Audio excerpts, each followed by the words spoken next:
የሚቸግር የሚመስለኝ እንግዲህ አላረንም ለማጎብደድ ቁመት መለካካት ውስጥ ይሄ ብልጽግናን ማሲንቆ የመቱ እንቅልፉ ላይ እንዲተኛ የማረግ አዝማሚያ ካልሆነ በስተቀር የፓርቲ አቋም ከሆነ ግን አስተካክሉት። እንደዚህ አይነት አቋም የለንም። እኔም አልተናገርኩም።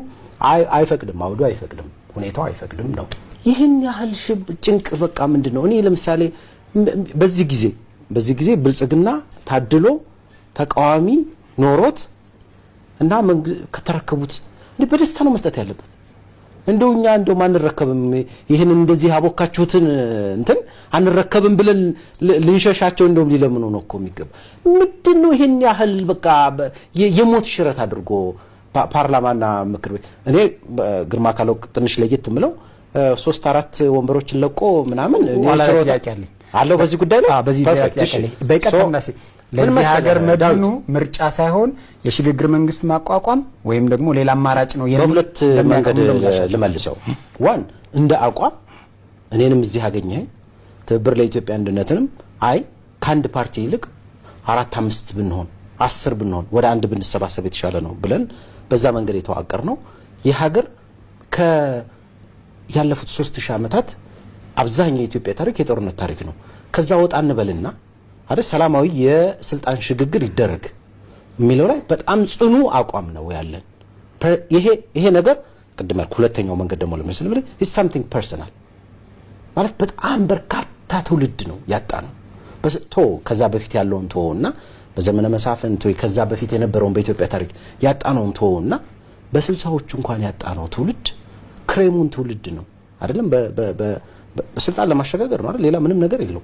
ንጉሱ ከወደቁ በኋላ የነበረውን እንኳን የተማረ ምንለው ውጭ ሀገር ሄዶ ራሳቸው ንጉሱ ያስተማሩትን ትውልድ እንኳን ያጣነው በራስ በመበላላት ነው። ስለዚህ ትንሽ መለስ ያለ መፍትሄ ይፈልጋል። ችግሩ ምን መሰለ? ብልጽግናም አሁን እንዳረገው የሆነ 3 ቦታዎች ላይ ምናምን ይለቃል። በነገራችን ላይ ብልጽግናም በሰላማዊ አይደለም ስልጣን የተሸጋገረለት አይደል? እንደው እንበል ከኢህአዴግ ይለያል እንበልና ከፈለክ ልጠይቅኝ ይችላል። ይለያሉ አይለይም ማለት ጋብዛለሁ ማለት ነው። ሰዓቴን ጨምርልኝና ይለያል እንበልና በሰላማዊ አይደለም። እዚህ ሀገር ላይ በሰላም ስልጣን የማሸጋገር ችግር እንደ አባዜ በሽታ ሆኗል። አንድ የስልጣን ላይ ከወጣ በኋላ ለምሳሌ ጠቅላይ ሚኒስቴሩ እኔ አሻጋሪ ነኝ ብለው እንደውም ሌላ አይነት የፖለቲካ መፍትሄ ይዘው ይመጣሉ ብለን ነበር አይደል? ስትቀመጥበት ግን እየወጋህ የሚጣፍጥ ሆኖ የዚህን ሀገር ቁም ስቅል የመጨመር ሆኗል። ስለዚህ ምን ይሆናል? ሰዎች አማራጭ እንዲፈልጉ ይጋብዛል። ፐርሰናሊ ግን እዚህ ሀገር ላይ ቁጭ ብለን ስለዚህ ምን ልፈልግ መሰለ ኢትዮጵያ አሁን ላይ እኔ የሽግግር መንግስት የሚለው አንደኛ ያለው ስርዓት ብልጽግና ነው። ብልጽግና የራሱ በጣም ብዙ እንከኖች ብዙ ጉድለቶች አሉበት ነው። አሁን በዚህ ሁኔታ ሽግግር መንግስት ብልጽግና ራሱ ማመን አለበት። የሽግግር መንግስትን እንደምንም ተሸርሽሮ ባይሆን አሁን የኢትዮጵያ ሁኔታ ምርጫ እንደተጠበቀ ሆኖ አካታች ድርድር ግን የሚፈልግ መስሎ ይሰማኛል። ፖለቲካል አናሊሲስ ያልኩ ለዛ ነው። አካታች ድርድር ግን እዚህ ሀገር ላይ መደረግ አለበት። የኔ ብልጽግና ይሄንን ምርጫ አሸንፎ 99% የሚሆን 96% ወር ምናምን አሸንፎ ቢቀጥል ብልጽግና የማይቀጥል ሀገርን ዳፋ ላይ ነው የሚጥለው። እንደዚህ አይነት ጽኑ እምነት አለኝ። ስለዚህ ቁጭ ብሎ መነጋገር የጸጥታውን ሁኔታ ምን እናድርገው፣ አጠቃላይ የሀገሩን መጻኢ ዕድል ምን እናድርገው። 2-3 ቦታዎች ላይ ጦርነት እየተደረጉ ነው። የለም እዚህ ሀገር ላይ በጭራሽ ምርጫ ያስፈልግም ብለው ድብንቅ የሚሉ ደግሞ ከዛም ከዚህም ብቅ እያሉ ነው አይደል? እኛ ላይ የሚደርሱ ደግሞ እዳዎች ፍዳዎች አሉ። ስለዚህ አሁን ይሄ ጊዜ እውነት ለመናገር የምርጫው ሁኔታ እንደተጠበቀ ሆኖ ይሄ ጊዜ ግን ቁጭ ብሎ የመነጋገር ሳይረፍድ እንዳየናቸው ሀገራት ሳንሆን ቁጭ ብሎ የመነጋገሪያ ጊዜ ነው። ይሄን ይጋብዛል። በዚህ ውስጥ አንዱ ብል ሊመጣ ይችላል። የሽግግር መንግስት የሚል አጀንዳ ሊመጣ ይችላል። ብቸኛ አጀንዳ ሳይሆን ቁጭ ብሎ በጠረጴዛ ዙሪያ ብልጽግናም ሲያጠፋ ኑሮ የሆነ ቦታ ከመወሸቅና ከመደበቅ ቁጭ ብሎ ወጣ ብለን ወደ አደባባይ ወጣ ብለን ይሄን ሀገር መጻኢ ዕድል እናስተካክለው። ስለዚህ ትብብር እያለ ያለው ሽግግሩንም ፈልገዋለሁ ምርጫውንም ፈልገዋለሁ ነው ይመስላል። አይመስለኝም። እንደሱ ሳይሆን ኖ አይደለም። ሽግግር የምትለው አሁን በዚህ ጊዜ ቫሊድ የማይሆንባቸው ነጥቦች አሉ ነው ማለት። አንደኛ ደፋር ስርዓት ደፋር መንግስት ይፈልጋል።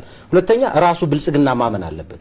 የሽግግር መንግስት 16 ሚሊዮን አለኝ እያለ የመንግስት መዋቅር ተቆጣጥሮ የሽግግር መንግስት ላርግ ብትል ጦርነት መግጠም ነው። አሁን የሚሆነው ቢሆን አሁን ያለው ሁኔታ ብልጽግና ቅድም ብያለሁ እኮ 2019 ብልጽግና ምርጫ አርጎ አሸንፎ ቢዘልቅ ኢትዮጵያም አትዘልቅም፣ ብልጽግናም አይዘልቅም። ይሄንን ደጋግሜ ተናግሬያለሁ። የኃይለ ማርያም መንግስት እንደው ካልነው ያገኘውን ዕጣ እንኳን የማግኘት እድል አይኖረውም ብልጽግና። ወል የሆነ ያህል ሰዎች እየሞቱ ምናምን አንድ ቀን ሁለት ቀን ሊያራዝም ይችላል። ስለዚህ ለኔ አካታች ድርድር ከተዋጊ ኃይሎችም ጋር አካታች ድርድር የሽግግር መንግስት እስከመመስረት ነው። አካታች ድርድር በተመረጠ መንግስት ስር ሆኖ ችግሮችን እስከመፍታት በተመረጠ መንግስት ሆኖ ለምን መሰለህ ሀገራትን ሀገር ይኑረን ብሎ ከመመኘት ሀገር ኖሮን አይደል የተሻለ ሀገር እናርገው ማለት ነው የሚሻለው። አሁን እኮ ነው መሰለህ ሽግግር መንግስት ብትል ጦርነት እንቅጠም ነው የምልህ። በቃ ባይ ኢምፕሊኬሽን ጦርነት እንቅጠም ነው። ጌትነት አጀንዳዎቹ ሀገራዊ ያላግባቡን አጀንዳዎች በጣም ብዙ ናቸው። ህገ መንግስታዊ የሆኑ በጣም ትላልቅ ለዚህ ሀገር ህልውና ወሳኝ የሆኑ ጥያቄዎች አሉ። እነዚህን ደግሞ በሀገራዊ ምክክሩ ስር አድርገን አቅርበን የኢትዮጵያ ህዝብ ይወያይበትና የፖለቲካ ፓርቲዎቹም ይካፈሉበትና ለኢትዮጵያ የሚበጀውን ጉዳይ ተቋማዊና ህጋዊ በሆነ መንገድ አጽንተን ኢትዮጵያን እናሻግር የሚል የአካታች ሀገራዊ ምክክር ሂደት ላይ አይደለም እንዴ? ግን እኮ ለምሳሌ እኔን ጨምሮ የኔን ፓርቲ ጨምሮ በትብብር ኢቭን ለምሳሌ የዚህን ሀገር የፖለቲካ ሂደት የቆለፉ ቁልፉ ላይ የቆለፉ ኃይሎች ጭምር ነው አካታች አይደለም ብለው ወጥተዋል እኮ። ትግራይ ክልል እኮ አልመከረም። በዚህ ሀገር ፖለቲካ ውስጥ ትልቅ ሚና የነበረው ባለፉት 30 ዓመታት ኤሊቱ ማለት ነው። አማራ ክልል እኮ ጦስ ውስጥ ነው ያለው። ወይል አጀንዳ ሰብስበናል። አማራ ክልል ከየት ተውጣቶ መጥቶ ነው ምክክር የሚያደርገው? አሁን ብላክ ቦክስ አናስቀምጥ፣ እውነታው ጋር እንጋፋ። ሀገራዊ ምክክር ሂደቱ አዋጭ አይደለም። ከዛ ቢዮን ዳት ነው። ለምሳሌ የአማራ ክልሉን ጦርነት በሀገራዊ ምክክር አይፈታው፣ 100% አይፈታው። በምን ይፈታል ታዲያ? በድርድር ድርድር እኮ ድርድሩ እናንተ የምትሉት ድርድር እኮ ምናልባት ቆይ ዳዊት ሚስኮት አታርገኝ። እንድትደግም እድል ሰጥሃለሁ። እሱ ጥሩ ነገር። ለምሳሌ ኦነሰ አይደል ኦነክሽን የሚባለው ኃይል ታንዛኒያ ላይ ሄዳችሁ 2 ጊዜ ተደራድራችኋል አይደል? ድርድር ማለት ያ ነው። ኦኬ ከቲፒኤልኤፍ ጋር እስከ መጨረሻው ድረስ ተዋክተን ብዙ ሚሊዮኖች ካለቁ በኋላ ካለቀ በኋላ ድርድር ተደርጓል። የታንዛኒያው ለምን ፌል አደረገ እስቲ ልነግረን እንችላል? አይ እሱ እንደ ጥሩ ኤክስፒሪየንስ ነው። አሁን ከፋኖ ጋራ ድርድር ያስፈልጋል እያልኩ ከሆነ ዘመነ የት ሄዶ ከማን ጋር ቢደራደር ነው ሶሉሽን የሚገኝ? ለምሳሌ የት ቦታ ማለት ነው ቦታ የሚፈልጉ ቦታ ታንዛኒያ ስለሆነ ቦታ የሚፈልጉ ከሆነ እኛ ጣልቃ ገብተን የሆነ ቦታ እንዲሄዱ ልናግዝ እንችላለን። አይውልህ አሁን ምን መሰለ ቁም ነገሩ በግባልኝና በተማረክልኝ የሚመስለው ሂደት አንደኛ አያዛልቅም ኤንድ መተንበታል።